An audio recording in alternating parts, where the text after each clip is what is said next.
They don't call the Texas Water Safari the world's toughest canoe race for nothing. In addition to the length, the challenges include whitewater rapids, multiple portages, and the relentless, soul-sapping Texas heat.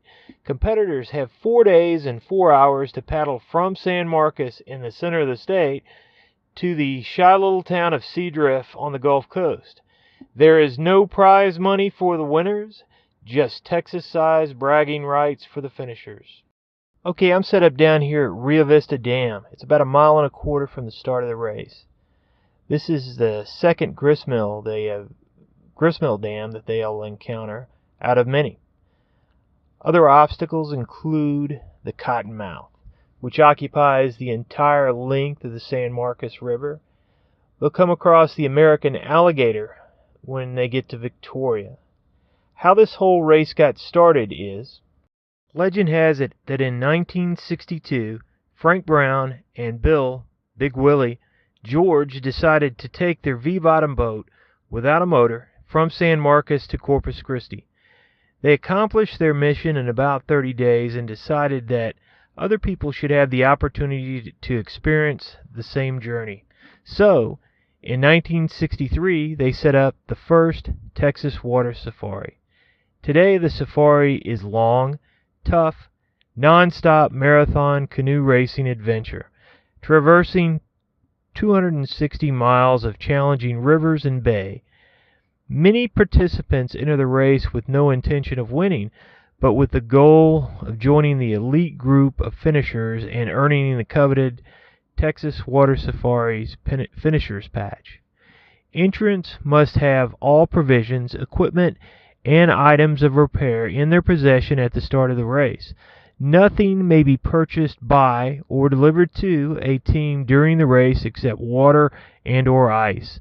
Each team must have a team captain whose responsibility it is to follow the team by vehicle to keep track of their location and condition and give them ice and/or water.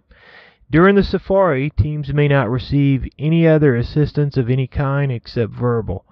Teams must be prepared to travel day and night non-stop to be competitive, but teams who occasionally stop for sleep have been able to reach mandatory checkpoint cutoff times and cross the finish line by the 100-hour deadline.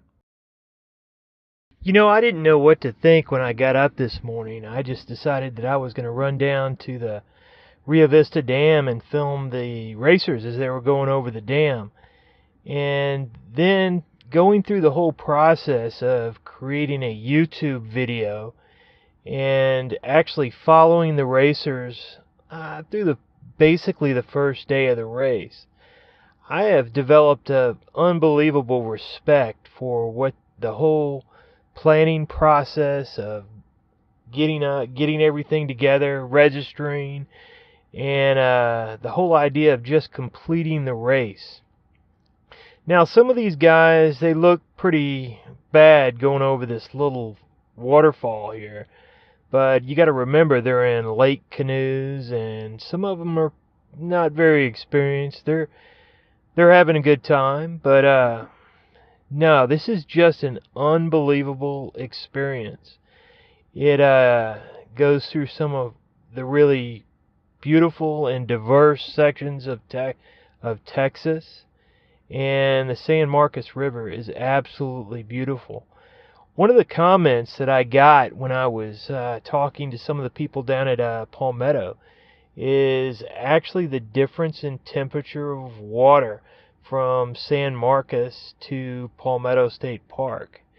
You got to realize that that river flow that you're seeing right now is being outputted from several springs in the center of the town. They put out about 180 something million gallons a day. So this is, when they say it's a spring-fed river, it's essentially all spring water. It is it gets a little bit, when you go down the river, it turns a little bit green from moss and other things that it picks up on the way. But this time of year, other than the fact that it's like extremely This morning it wasn't too bad, but it can get, the Texas heat can get pretty bad. But thankfully, around Palmetto State Park, it got overcast, and it was really a beautiful day to do this. It was fun tracking the racers throughout the course of this race. You can do that online, and just to see who finished. I believe I'm kind of hooked on this race. I think I might make a plan to actually do it. I found out through putting together this YouTube video, this is no small task. Just getting all the equipment together and getting everything ready to go. But a task well worth it. But pretty neat thing. Maybe next year I'll do it, or maybe next year I'll do a little better job of filming it. But these guys are pretty funny. Oh, it's just interesting. This is an awfully nice place to just hang out during the summertime and just cool off. The water temperature here is about 73 degrees. Down in Palmetto State Park, it's probably about 80 something. So 73 degrees year round, no matter what. I just cannot believe so many people are having a rough time with this particular waterfall. You'd see all kinds of kids just floating through there like it's nothing any given summer day. But and the water is like this all the time. So if you're planning an adventure for the summer, this might be a good thing to do.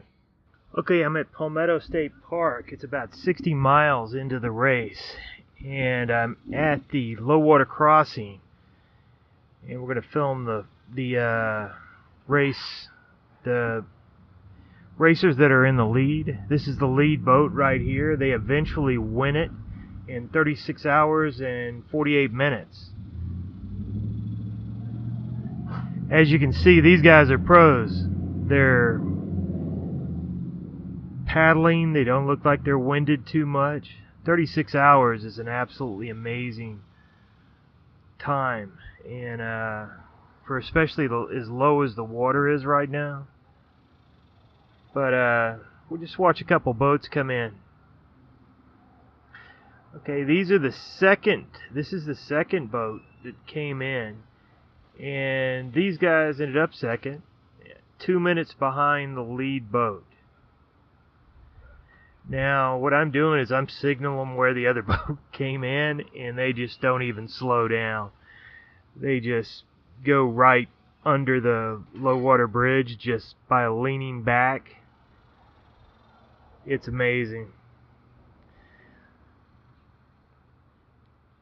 Now, one of the amazing stories about the race was this guy right here. He flies in from Washington, D.C., buys a boat, and ends up first in class, 5th overall.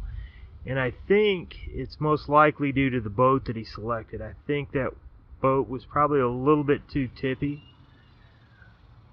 Probably look forward to him coming back and possibly even giving the 6-man boats a run for their money. All in all, it was a pretty good race for him.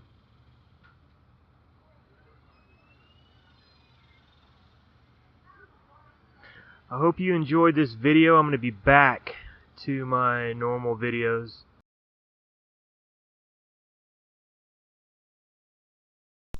Thanks for watching, and don't forget to like and subscribe.